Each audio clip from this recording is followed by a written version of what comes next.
add integers, specifically, with the same sign. In other words, both numbers are going to be negative.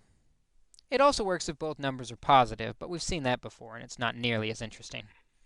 To set this up, we're going to consider -4 plus -3. Now, I guess you could think of -4 as 4 little negatives hanging out here. So we've got 1, 2, 3, 4 little negative chips here.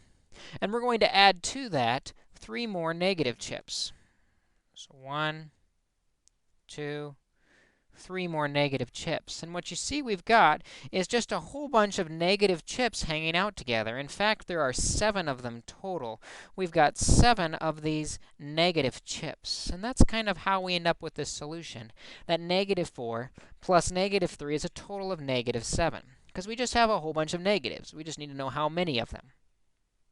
This gives rise to our process that we will use to add integers with the same sign. What we will do is we will add the number to find out how many of them we have, and then we will keep the sign, keep the negative, because we've got a lot more negatives. So for example, if we had -5 plus -3, this means we've got 5 negatives hanging out with 3 negatives. We have a whole bunch of negatives. In fact, 5 plus 3, there are 8 of these negatives. We add the numbers 5 plus 3 and keep the negative sign. Same process when the numbers get a bit larger.